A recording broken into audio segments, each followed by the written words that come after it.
Chapter 1. The Day Efficiency Got a Personality. They told us Singapore was untouchable, a flawless city, a spreadsheet with a skyline, a nation run like a Swiss watch that somehow learned Mandarin, English, Malay, and finance law before breakfast.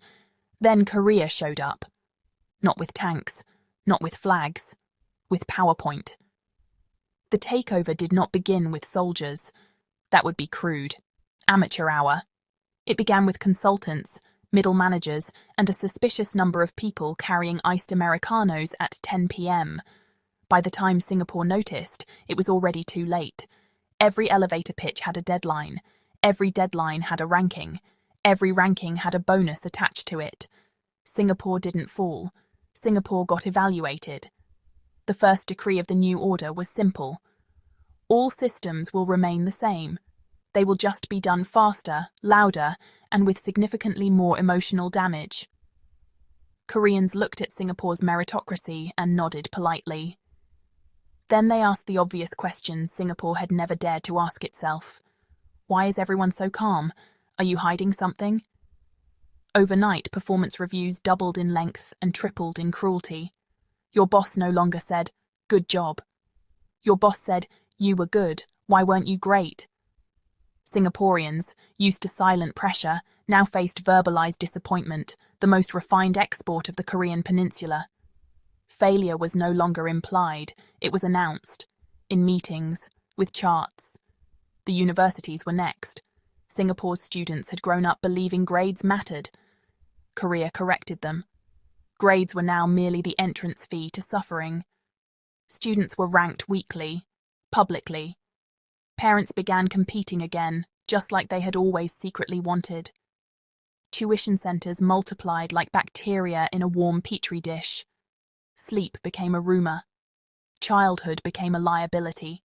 And the national slogan changed. From Singapore where it all works, to Singapore, why aren't you working harder? The press called it integration. The government called it optimization. The radical professor called it destiny. Singapore was efficient, he declared, pounding the podium. Korea is efficient and angry. This is an upgrade. The stock market loved it. Of course it did.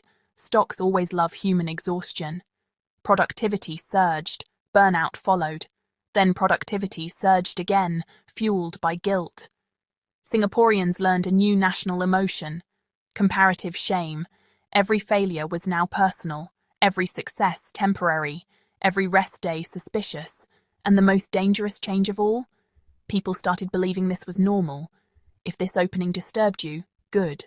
If it excited you, even better. Because this is only Chapter 1. Chapter 2. Meetings everywhere, and not a thought to think. The first thing Korea noticed about Singapore was not the money. Money is boring. Korea already understands money. What shocked them was something far more offensive. Silence. Meetings in Singapore were quiet. Too quiet. People listened. People nodded. People took notes. And then they left. No arguing. No emotional escalation. No one stormed out dramatically, questioning the moral integrity of the slide deck. The Korean delegation was horrified. "How do you know who won the meeting?" one executive whispered. "Who cried?" asked another. "Where is the hierarchy expressed through volume?" demanded the professor. This could not stand. Within weeks, Singaporean meetings were restructured under the Korean Standard Emotional Engagement Framework, or KSEEF, pronounced exactly like a threat. Meetings were now mandatory endurance events. 2 hours minimum. 4 if progress was unclear. 8 if someone dared to say, "Let's take this offline." Singaporeans learned that offline meant never. Whiteboards multiplied, slides were revised live, opinions were requested, rejected, then requested again for character development. And then came the hierarchy update. Singapore had hierarchy before. Polite hierarchy, the kind where everyone pretends they're equals, while silently checking job titles. Korea found this dishonest. Hierarchy, they explained patiently, should be felt. titles became longer, seating arrangements more aggressive. The distance between senior executive vice president and assistant vice president widened to a level detectable by satellite. People began introducing themselves with their full titles, unprompted, like warning labels. Lunch breaks changed too. Previously, Singaporeans ate quickly and efficiently. Now lunch became a loyalty ritual. You did not choose where to eat. Your boss chose. You did not choose what to order. Your boss ordered for the table.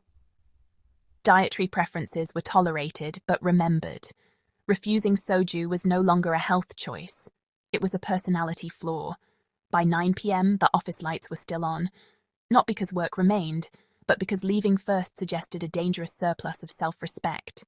Singaporeans adapted. Humans always do. They learned to look busy while doing nothing. They learned to speak passionately without meaning anything. They learned the sacred phrase, "I will reflect on this," which meant absolutely nothing, but sounded remorseful enough to survive. The radical professor smiled. "Now," he announced, "they are no longer efficient machines. They are emotional laborers. This is how real productivity is extracted." If you're feeling uncomfortable, excellent. That means you're still awake. This is still only chapter 2, only chapter. Chapter 3. Education is no longer education. It's a sorting algorithm. The takeover truly became irreversible the day Korea touched education. Governments can survive economic collapse. They can survive social unrest. They cannot survive parents with rankings. Singapore's education system had once been proud, streamed, optimized, respectable. Children were assessed, labelled, and gently placed into lifelong trajectories like well-organized luggage. Korea found this insufficiently cruel. Too merciful, the professor sneered. Children should feel urgency before they can spell it. Thus began the National Acceleration Initiative. Students were no longer learning subjects. They were training for comparison. Math was not math. It was speed. English was not language. It was accent dominance. History was not memory. It was narrative obedience. Every child now had a national rank number, not per school, not per district. National, updated weekly, displayed discreetly on internal systems, which somehow everyone could access. Parents pretended they didn't check. They checked hourly. Tuition centers evolved into full-scale war academies. Children attended school during the day and supplemental suffering at night. Sleep was optimized down to the legally acceptable minimum. A new phrase entered daily vocabulary. He's falling behind. Behind whom? Everyone. University admissions changed next. Singapore once believed universities selected students. Korea corrected this misunderstanding. Universities selected bloodlines. Applications now included parental education, career trajectories, and demonstrated willingness to sacrifice family life for academic output. Personal statements were replaced with justification essays. Explain why society should invest in you. Cite rankings. Acknowledge your flaws. Apologize for them. Failure letters became longer than acceptance letters, more detailed, more instructive. Many students reported learning more from rejection than admission. This was framed as a success. National pride surged. Test scores rose. Anxiety spiked. Birth rates declined further, which the professor called statistical efficiency. Why produce children, he asked, if they might rank poorly? By 16, students had internalized the truth. They were not individuals. They were portfolios. Friendships became temporary alliances. Hobbies became resume accessories. Joy became suspicious. And yet, from the outside, Singapore looked better than ever. Global rankings climbed. International praise poured in. Delegations visited to learn the model. They admired the discipline. They photographed the schools. They never asked the students how they felt. Why would they? Feelings do not scale. If this chapter made you uneasy, good. That means you still remember school as a place, not a battlefield. We are halfway in. Chapter 4. One nation, one resume, one acceptable personality. By the time nationalism arrived, Singapore was already too tired to resist. This was not flag-waving nationalism. That would be vulgar. This was performance nationalism. You did not love the nation. You proved it. Korea introduced a simple principle. If you benefit from the system, you must embody the system. Citizenship was no longer a legal status. It was a behavioral contract. The military model came first, because it always does. Singapore already had conscription. Korea merely added meaning. And by meaning, the professor meant obedience with enthusiasm. Service was rebranded as character optimization period. Recruits were no longer trained to defend the country. They were trained to internalize hierarchy so deeply that civilian life felt uncomfortable without it. Orders were not followed. They were anticipated. Hesitation was corrected. Individuality was rehabilitated. Those who adapted were praised as leadership material. Those who didn't were described as needing more time. They received it. Corporate culture absorbed the military logic seamlessly. Companies adopted ranking systems eerily similar to barracks evaluations. Annual reviews became loyalty assessments. Did you stay late? Did you speak up, but not too much? Did you agree creatively? Promotions favored those who showed the correct mixture of ambition and submission. The radical professor lectured endlessly. A good citizen is a scalable unit, he said. A great citizen is indistinguishable from the institution. Personal branding exploded.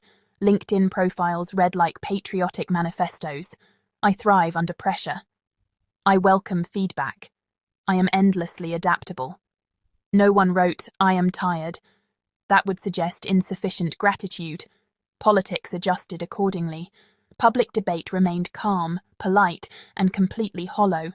Criticism was allowed, provided it was phrased as concern for national competitiveness. Protest was not banned. It was reframed as inefficient. Why shout in the streets when you could optimize quietly? National identity consolidated into a single acceptable archetype. Disciplined, educated, exhausted, proud.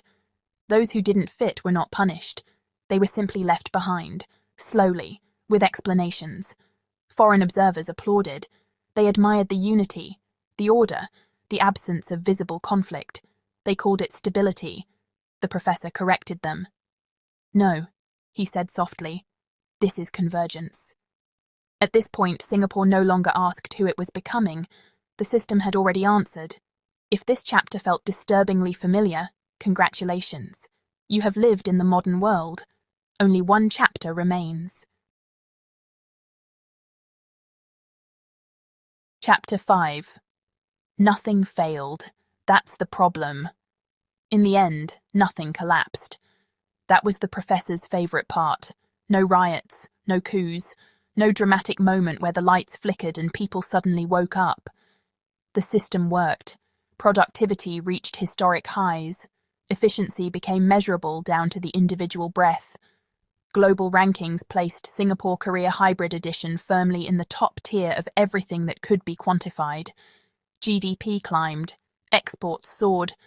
International media praised the model with words like disciplined, resilient, and future-ready. The professor framed these articles on his wall. See, he said, success does not require happiness. It only requires compliance. People adapted fully now. They married later, or not at all. Children became optional luxury items like cars or free time. Friendships thinned into networking opportunities. Conversation changed. No one asked, "Are you happy?" They asked, "Are you still competitive?" Weekends existed, technically. They were used to recover just enough to remain useful. Burnout stopped being a crisis. It became a phase. A sign you were trying hard enough. The education system delivered perfect outputs. Graduates spoke fluently, worked endlessly, and questioned nothing that mattered. Companies expanded globally, exporting the model. Foreign governments visited. They took notes. They ignored the quiet parts. Tourists still came. The city was clean, safe, efficient, smiling even. They never stayed long enough to notice the pauses in conversation, the way people stared just a second too long at nothing, the exhaustion that never quite left the eyes. And then, one day, the professor retired. He gave a final lecture. "We achieved harmony," he declared. "Conflict has been minimized, individual variance controlled, the nation is optimized." A student raised a hand. "Professor," she asked carefully, "what happens now?" The professor paused. This part was not in the model. "Now," he said finally, "we maintain." That was the answer. No revolution came, no awakening followed, just maintenance. The system continued to function perfectly, producing citizens who did everything right and felt nothing they could name. And history recorded it as a success, because nothing failed.